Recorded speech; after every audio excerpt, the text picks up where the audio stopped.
7 दिसंबर 1941 यह इतिहास का वो आखिरी दिन था जिसके बाद दुनिया का नक्शा हमेशा हमेशा के लिए बदलने जा रहा था। यूएस नेवी की बेस पर एक आफत टूटने वाली थी जिसका अंदाजा किसी को भी नहीं था। बैटलशिप में मौजूद एक अफ्रीकन अमेरिकन बावर्ची नामक डोरिस मिलर सूरज निकलते ही नेवी ऑफिसर्स को नाश्ता सर्व करता है और इसके बाद उसकी लॉन्ड्री कलेक्शन के काम पे लग जाता है। सुबह के ठीक 7:57 पे टॉरस को एक सायरन सुनाई देता है। वो सायरन जो शायद कोई सर्विस में सुनना ही नहीं चाहता हो।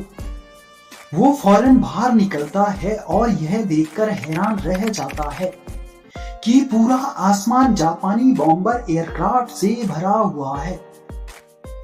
पलक झपकते ही पूरी लेवल बेस पे तो जैसे कोई कयामत टूट पड़ी हो, क्योंकि जापानी एयरक्राफ्ट ने चुन चुनकर अमेरिकन शिप को तबाह करना शुरू कर दिया था।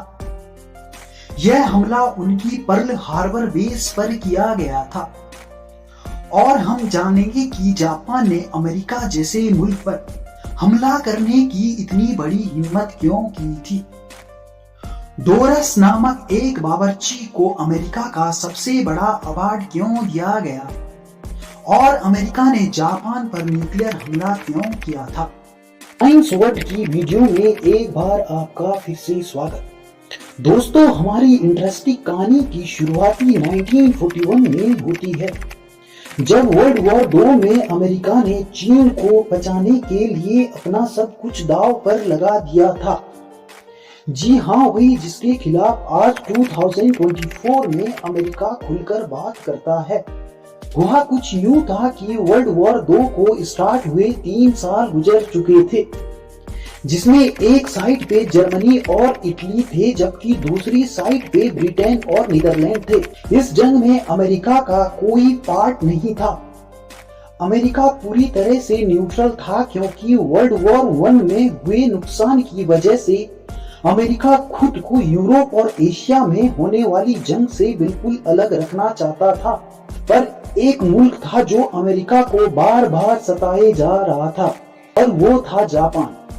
जापान के पास नेचुरल रिसोर्सेज कम होने की वजह से वो अपने आस पड़ोस के मालिकों पर धड़ाधड़ कब्जा जमा रहा था ताकि वो अपनी नेचुरल रिसोर्सेज की डिमांड पूरी कर सके।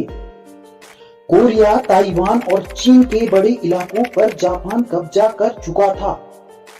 पैसिफिक ओशियन में ही जापान के करीब फिलीपींस, मलेशिया और इंडोनेशिया पर भी इसकी नजर थी। पर मसला यह था कि मलेशिया ब्रिटेन कॉलोनी थी इंडोनेशिया नीदरलैंड की और फिलीपींस न्यूट्रल रहने वाले अमेरिका की कॉलोनी थी। इस कंट्री को जापान का दूसरे मुल्कों पर कब्जा करना बिल्कुल भी ठीक नहीं लग रहा था, क्योंकि जापान के पीछे असल में हिटलर का हाथ था और हिटलर ब्रिटेन और अमेरिका का दुश्मन था। जापान की यह हरकतें देखकर जुलाई 1941 में अमेरिका ने जापान को ऑयल देना बंद कर दिया था। जापान के पास खुद का तेल नहीं था, बल्कि उसकी डिमांड का 80% ऑयल वो अमेरिका से ही इंपोर्ट करता था। अमेरिका ने उसके सामने यह कंडीशन रखी कि पहले उसको चीन में अपना कब्जा छोड़ना पड़ेगा, फिर जाकर उसको ऑयल दिया जाएगा। जापान के लिए यह एक बहुत ही मुश्किल फैसला था। एक तरफ वह चीन से अपना कब्जा छोड़ देता तो पूरी दुनिया समझती कि इसमें हिटलर की सपोर्ट के बावजूद अमेरिका के सामने घुटने टेक दिए हैं। दूसरी तरफ तेल था जिसके बगैर जापान का होल्ड वैसे ही कमजोर पड़ जाना था। जापान ने फैसला किया कि वह चीन से अपने फौजी वापस नहीं बुलाएगा, कि अंदर ही अंदर उसे प्लान बनाया कि वो ऑयल के लिए इंडोनेशिया पर कब्जा करेगा। लेकिन ये काम इतना भी आसान नहीं था। जैसा कि हम पहले भी जान चुके हैं कि इंडोनेशिया उस वक्त नीदरलैंड की कॉलोनी थी। वहाँ तक पहुँचने के लिए जरूरी था कि पहले फिलीपींस पर कब्जा किया जाए। यह अमेरिका की कॉलोनी थी। जापान को अच्छी तरह मालूम था कि अगर उसने फिलीपींस पर हमला किया तो उसको जवाबी कार्रवाई पैसिफिक ओशियन में ही मौजूद American level base Pearl Harbor से की जाएगी। लेकिन जापान के पास अब तेल रिजर्व तेजी से खत्म होते जा रहे थे और उनके पास हमला करने के सिवा और कोई ऑप्शन बचा ही नहीं था। फिलीपींस पर नहीं बल्कि पर्ल हार्बर बेस पर।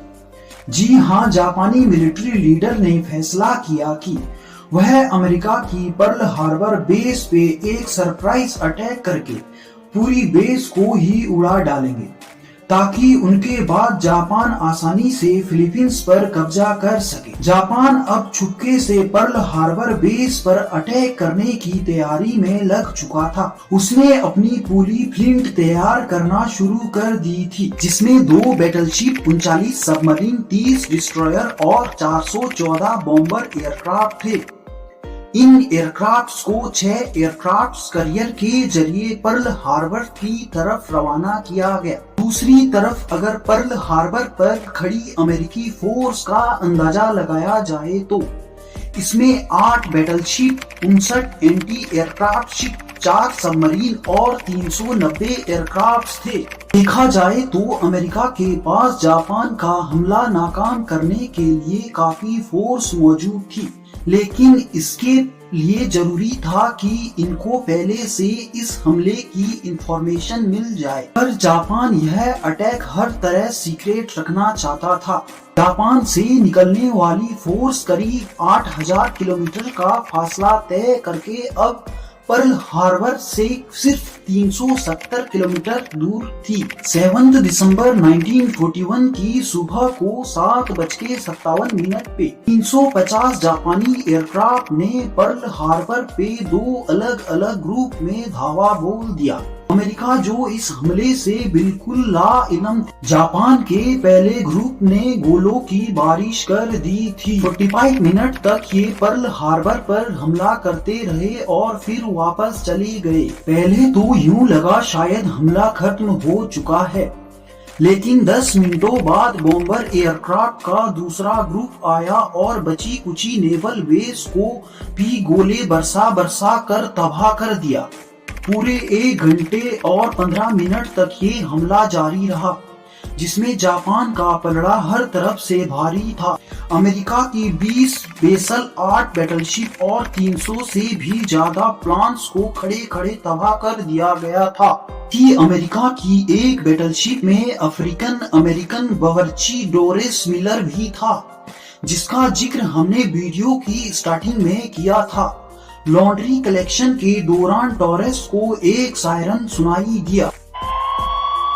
यह खौफनाक सायरन सुनकर जब तक वह बाहर आता, एक जापानीज टॉर्पीडो मिसाइल उनकी शिप पर आ लगी, जिसमें शिप कैप्टन समेत बहुत से ऑफिसर्स जख्मी हो गए थे। डॉरेस ने अकेले जख्मियों को सेफ जगह शिफ्ट किया और फिर एंटी एयरक्राफ्ट मशीन गन पे जाकर खुद जापानीज एयरक्राफ्ट पर पलटवार किया।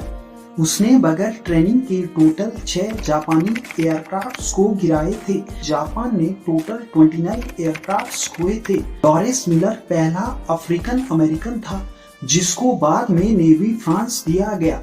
यह अवार्ड उस नेवी का सबसे बड़ा, जबकि यूनाइटेड स्टेट में मेडल ऑफ ऑनर के बाद दूसरा सबसे बड़ा अवार्ड है। 1 घंटे 15 मिनट हमलावर होने के बाद जापानी एयरक्राफ्ट तो वापस चले गए, लेकिन वो अब अमेरिका को भी वर्ल्ड वॉर 2 में धकेल चुके थे।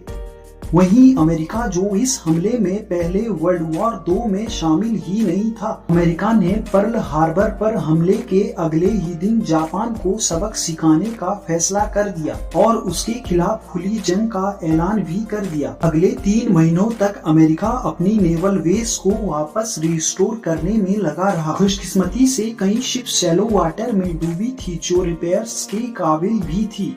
4 महीने के बाद अमेरिका ने वापस जापान पे वैसे ही हमला किया जैसे उन्होंने पर्ल हार्बर पर किया था। जी हां, अप्रैल 1942 में अमेरिका ने जापान के कैपिटल टोक्यो पर बॉम्ब्स की बारिश कर दी। यह अमेरिका का वर्ल्ड वॉर 2 में किया जाने वाला पहला हमला तो था, लेकिन इसके बाद अमेरिका ने बस नहीं की। अगले 4 सालों तक जापान और अमेरिका की शहीदी लड़ाई चलती रही, जिसमें अब अमेरिका का पलड़ा भारी था। जापान इस जंग में बहुत कमजोर हो चुका था, लेकिन वो किसी सूरत हार नहीं मान रहा था। अमेरिकन्स के सामने सरेंडर नहीं कर रहा था। आखिरकार अगस्त 1945 में अमेरिका ने जापान के खिलाफ अपना आखिरी कार्ड इस्तेमाल कर ही डाला। 6 अगस्त 1945 को सुबह के 8 बजे जापान के हिरोशिमा शहर के ऊपर एक बोइंग B-29 सुपर एयरक्राफ्ट देखा गया। इस जहाज ने 4400 केजी वजनीय लिटिल बॉय नामी बम हिरोशिमा के ऊपर गिरा डाला। एग्जैक्टली 43 सेकंड्स के बाद एक जोरदार धमाका हुआ और सब कुछ व्हाइट हो गया।